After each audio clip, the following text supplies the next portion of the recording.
এবং করব।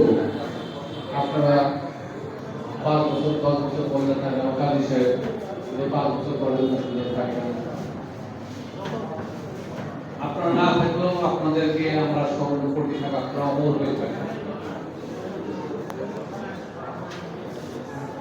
আজকের এই অনুষ্ঠানে আমি নিজেকে গর্ববোধ করছি।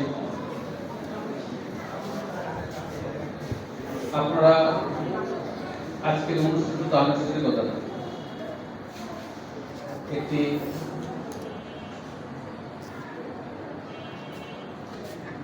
আমাদের অনুষ্ঠানটি আজকে হলো একটি জীবন্ত ইতিহাস সামনে নিয়ে আমাদের কথা।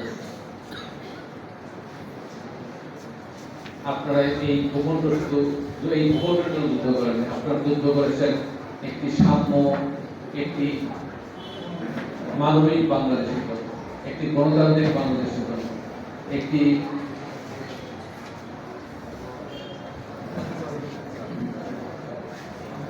অধিকার প্রতিষ্ঠার বাংলাদেশের জন্য। সেই অধিকার যেহেতু বারে বারে পুনরুদ্ধার হয়েও আজকে মূলক ভবনের উজ্জ্বলের যে প্রতিষ্ঠা বিনিময়ে আজকে স্বাধীনতা অর্জন করলাম, আবার আজকের যে 24-এর গণ অভ্যুত্থান, এই গণ অভ্যুত্থানেও 2000-এর মতো মানুষ মৃত্যুবরণ হয়েছে, শহীদ হতে হয়েছে। আজকে 70,000-এর বেশি মানুষ আজকে এখনো হাসপাতালে, তাদের প্রতি আমি শ্রদ্ধা জানাই।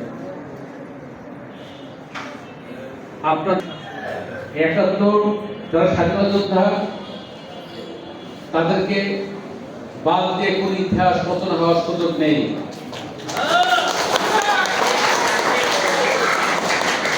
সম্মানিত ভাইয়েরা, আমি একজন সংসদ হিসেবে আপনাদের সর্ব সুযোগ, সব দিক থেকে সুযোগ বৃদ্ধি করেন আমার পক্ষে।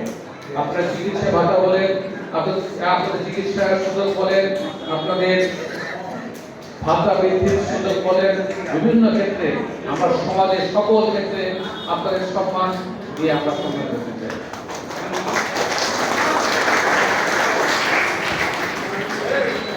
বলে যাওয়ার মতো কোনো ইতিহাস নয়, বক্তৃতা দেওয়ার মতো কোনো ইতিহাস নয়। আমি তো তখন ক্লাস 10-এর ছাত্র, আমার সমসাময়িক সবাই মুক্তিযোদ্ধা। আমার বড় ভাই যখন প্রথম চলে গেলেন এপ্রিল মাসে, তখন আমাকে বলে গেছিলেন মার হাত করে তরুণ বক্তৃতা দেওয়া। আমি তার কথা রাখার চেষ্টা করেছিলাম, কিন্তু রাখতে পারি না। একটা সময় আমি কিন্তু চলে গিয়েছিলাম। আমি সেই কলচুরি হয়ে মার্কেট চলে গিয়েছিলাম, জিন্দিরা নদীর পার হয়ে, ওখানে তোরা পাহাড়।